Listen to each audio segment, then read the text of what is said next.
Professor Gallo, welcome to getAbstract, to our get-together. It's a pleasure having you here and having the possibility to talk to you. Pleasure to be invited. Thanks so much, Thomas. What honor to be with you today. So I'll introduce you in some sentences. Professor Gallo is an author and executive coach and adjunct professor at Bocconi University, the famous one.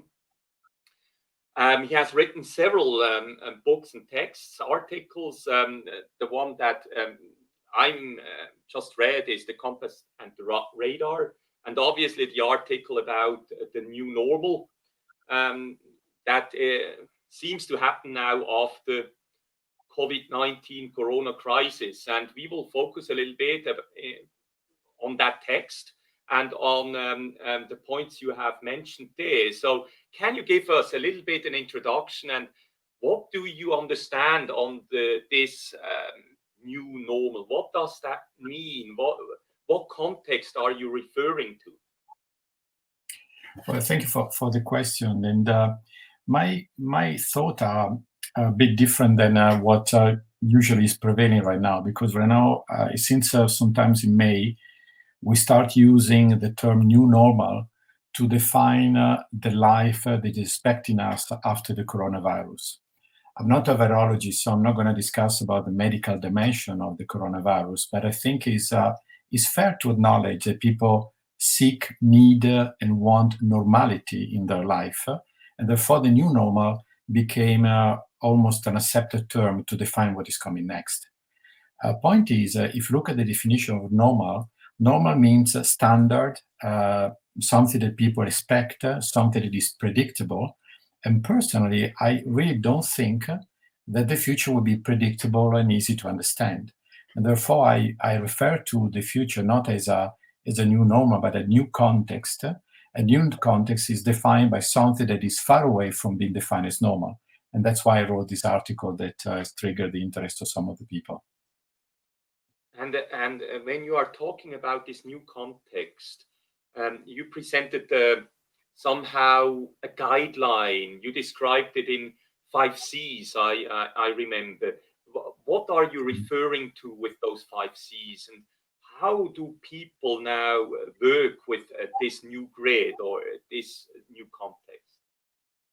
Well, I think it's important to define what are the components, what I think is coming next in the new context. No, context is by definition a neutral term, so it should not, let's say, trigger anxiety or negative feelings like the perfect storm or a disaster, and it should not also put us in a very complacent mood to say, everything will be fine, we don't have to worry. The new context is something that we have to define. So it pushes the role of leaders and organization to take an effective role in defining what the new context will be.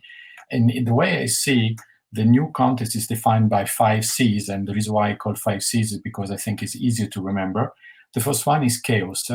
Chaos is a Greek word that is the combination of speed and uncertainty. And I think it's fair to say that the speed of what we've seen the last 2 years has been unbelievable, exponential speed, and uncertainty is part of our normal life. So the first dimension is chaos. The first C, if you want, is chaos. The second one is crisis. And crisis is, again, another Greek term that was invented by the Greek, framed into the medicine field. And crisis means the moment in which a decision is needed, otherwise the patient will die. So when the ancient Greek doctors used to shout, crisis, crisis, they meant we got to do something, otherwise the guy is going to die. So I think we are in a crisis moment in which decisions are needed because we cannot prolong the status quo for much longer. The third C is complexity. And complexity is interesting because I'm in love with the meaning of words. Complexity is different from complicated. Complicated problem used to be complicated, and complicated problem implies the solution that comes from a technical expertise. And the problem are still complicated, but also complex because require cooperation between the different people in the same, let's say, arena in order to solve that problem. Think about for a second, let's say, climate change. Climate change cannot be solved uniquely by one component or by one, let's say, actor in the arena. So we have chaos, crisis, complexity. The next one is confusion. And what I mean by confusion is the difficulty to divide black and white, because life is not anymore clear the way it used to be before, and confusion implies the necessity to interpret what we have in front of us from the different. Accept probably as well that there's not any longer black and white. Is that correct? Yeah. It is, but this idea of relativity doesn't mean that our ethic has to be relative. What I mean by this is that we need to develop our critical thinking to understand the ambiguity and the confusion in front of us in order to get real data, real information. To a certain extent, implies unethical efforts from our side to understand the real reality. And if you think about, for example, the way the American election is unfolding right now, this, I think, is a very good example in understanding what does it mean confusion. And the last one is something so obvious that perhaps doesn't need to be reflected longer, which is the life of constant change. But here is an important element that I would probably be right to raise. Change is not just a change from, let's say, one situation to another. Change implies a transformation in the way we think and the way we frame problems. So to me, the new context, which is not the new normal, is defined by 5 C's, which is chaos, crisis, complexity, confusion, and constant change. And if we frame what is coming next in a new context by understanding a different component, I think we will be in a position to reframe the way we think and to operate as leader in organization, institution in a more effective way. Yes, you're referring now as well to leadership and to use such a framework. When I look at a problem that suddenly has multiple dimensions of complexity, yes, at the end of the day, it's a multivariate problem. It's not univariable problem. So I would love to have somehow a vision and a higher guideline or a firm value system that guides me in such environment. Would you see that as a helping tool or to be able to maneuver and lead? Now, first of all, thank you, Thomas, because you've used an amazingly important word, which is value system. So it's not about having exclusively technical competencies in whatever domain we need to have, which is necessary but not sufficient. It's a value system. And therefore, I developed, and this I have to say is a skeleton of the book that I'm preparing next, is a skeleton of the framework of what, in my view, are the characteristics of leaders of the future. Okay, so I'm not talking about digital. I'm not talking about big data. This is part of the business. It's about the value system that we have to carry with us, and that's the reason why I call my book the compass that guide us in our journey as leaders in organizations, in societies. Okay, so based on this, I put guess what, another 5 C's in order to help remember what in my view this value system constitutes, and to me 5 is a number that stays in people's mind and is also relatively easy to connect the different dimensions. But let's see what they are. The first one is care. Care is, do you care about the people that you're leading? And in the last few days, for example, I listened the Democratic Convention in the United States, and the word care has been used many, many times by Kamala Harris, by Joe Biden, by Michelle Obama, by Obama himself, to define what does it mean being a leader who cares about people. Okay, do you care about the people you're leading? And it's not about being politically correct. It's about demonstrating empathy, compassion, and respect and dignity for the people you're leading. That's the first one. And people get it. Okay, people get it. People understand, in my view, relatively easy if you do care about them or if you don't. If you're there for yourself and your agenda. The second one is cause, and cause is the purpose of what you're doing. And in my first book, I constantly I quote 2 or 3 times the same phrase: is we need to be missionaries, not mercenaries. Missionaries means people that have a mission, something that they believe makes sense. They put purpose at the center of their life. So the first one is care. The second one is cause. The third one is connection and collaboration, which go back to your question, Thomas, which is in a moment where everything is so confusing, everything is so fragmented, the complexity is part of what we do. You need to develop cooperation in order to solve the problems that we are currently trying to solve. And you see it. Again, I mentioned climate change, but look at COVID-19, look at unemployment, look at racial inequalities and income distribution. All this problem needs to be solved exclusively if you're able to cooperate with different constituency in the arena where you operate. The fourth one is creativity. What do you mean by creativity? Well, in a moment where we have confusion and you are entering into uncharted territories, you cannot solve the problem by using a template of the past. So creativity, I don't want to give an artistic dimension, smoking ganja, you find a solution.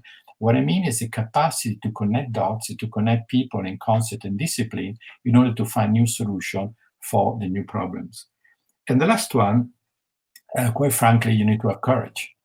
And courage is not the absence of fear, is the capacity to understand the fear and to lead with courage in a moment where people need somebody that set the example with caring, with courage, and with creativity. So I think that if you put these, let's say, 2 models, on one side you have a new context, on the other side you have the new leadership skills that needs to be developed in terms of value system.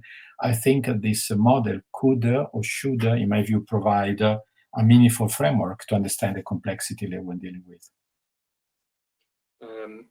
Paolo, when I listen to those, that model that now should help to solve this very complex situation, you mentioned many of the tools like connection, for example, that seem nowadays exactly the opposite what we are doing.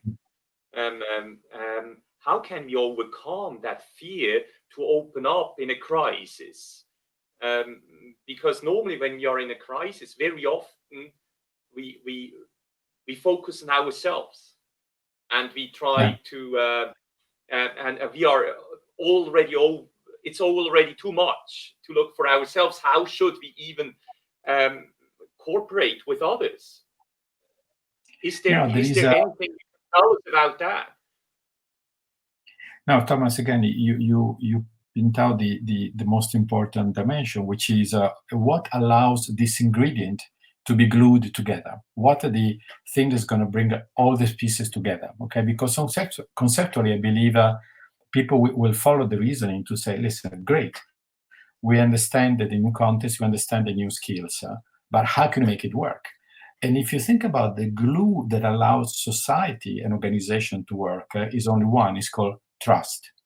And trust is not based on technical competencies, it's based on integrity and behavior. So the reason why we're talking to each other, Thomas, is because there is an element of trust between the two of us that allows us to have an open conversation on something. Now, if we would not have that trust, it would not work. And trust is something that is being constantly eroding the last few years, and is a worrisome dimension of our society. So I think one of the questions that, for example, I ask in my seminars, in my lectures, when I ask what is the most important thing that a leader has to develop, 80% of the people responded exactly by saying trust, integrity, which are even more important than initially developing financial results. So I think that the model I'm referring to would work exclusively if within organization and society there is some element of trust for people to talk to each other. If on the other side, tribalism, polarizations would prevail, and I'm afraid I'm saying something is politically incorrect, but Donald Trump has pushed the American society into a total polarization society, then you're destroying trust, because fundamentally it's not a dialogue between people who want to solve a problem, but it's a shouting contest between people that can't and don't work with each other, and because of the reason the problem will continue to exist. When I look in my life, what created trust and what destroyed trust, obviously the most common point that comes to my mind is speaking the truth, at least the truth that you personally perceive, being open about your agenda, not having a hidden agenda and taking decisions based on that hidden agenda and telling something totally different.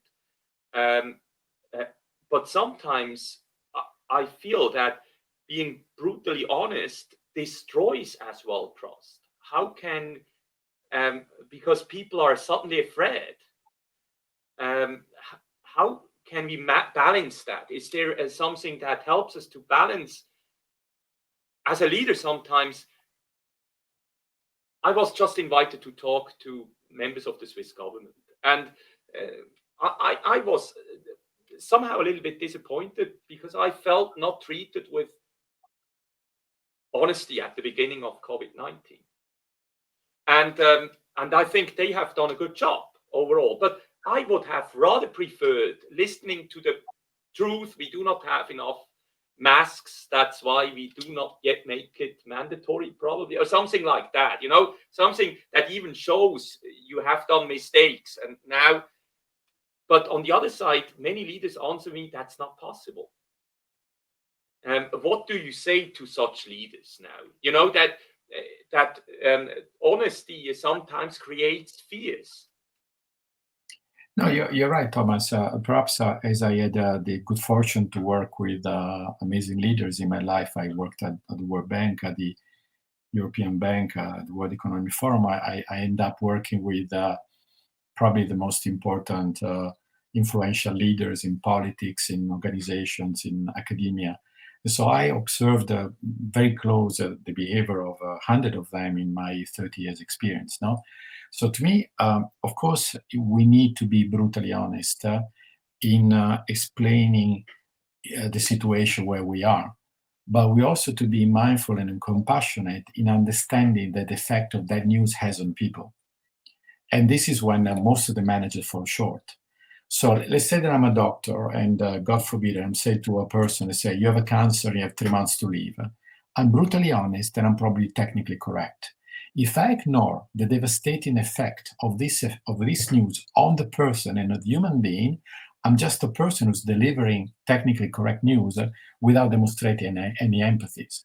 And so to me, the reason why people may lose trust, living beside the crooks, the charlatans, and the people stealing, that's a different category, is the incapacity to make the connection between being brutally honest about the status of the economy, the COVID-19, or the organization, and understanding how this news will affect people and their families. Okay, so if you're a CEO and to say, listen, we're not selling any cars and we have to get 7,000 people redundant. I just read literally 5 minutes ago that many organizations are about to make a lot of people redundant in several countries. Well, the CEO is probably correct by saying, well, we need to reduce costs, therefore, perhaps we need to get people out of the door. Okay, so this is technically correct, but not understanding that thousands of people will suffer, not understanding they will have financial difficulties, identity problems, etc., to me is always surprising. So the reason why a lot of people are missing the trust dimension is not because they're technically incorrect, because they don't make the connection of the emotional side of giving certain news to certain people, certain economy, or certain communities. And that's fundamentally demonstrate some lack of empathy or emotional intelligence in a lot of people that have been put in charge of a big organization or governments. Yes. So what you're telling me is, yes, you can be brutally honest, but you have to care about people. And if you are brutally honest and you care, you show that with empathy because you care about their destiny. You care about their problems at the end of the day. It's hurting you when they don't feel good, when they go through misery. Absolutely. I mean, that's the caring that I was explaining in my model is not just a nice seed to put in an article. It's something that I saw happening or not happening in organization. Let me give an example, okay? 4 years ago, today, there was an earthquake in Italy, in Umbria and Marche, and entire villages were destroyed and a lot of people died. The president of the Italian Republic, Mattarella, has been visiting this place every year since then. He went there yesterday and he gave a wonderful speech in which he acknowledged the suffering and the delays in the government in taking care of the people that lost everything. So he has demonstrated empathy. But think about when there was a tornado in Puerto Rico and Donald Trump threw toilet paper at people in a very dismissive way. To me, that was an insult of the decency and the suffering of the individuals. So to me, it was the most outrageous things I've ever seen from a leader. Okay, so again, what I'm trying to convey is if you are a CEO or prime minister of organization, by all means, you need to make sure that the organization works. But you also need to make sure that the people that are part of this organization not only work effectively, which is the efficiency dimension, but they're emotionally connected with the purpose. And if they have to leave, do something to protect these people in a moment of suffering. When this is not happening, in my view, you're failing great time as a leader. You're not a leader, you're just a technician who's running the show. And therefore, we should probably reconsider the idea of leadership for some of the people on top of these organizations. Okay, thank you very much for those insights, Paolo. So I think we are coming to the end of this talk. Paolo, it's a pleasure. It's a pleasure talking to you, and I hope we have the chance to do that once again. And I wish you all the best. Take care, and hope you have a lot of success with your upcoming book. Thanks so much. It's been a pleasure. I'm looking forward to meet you in person, Thomas. Thanks again. Bye-bye. Thank you.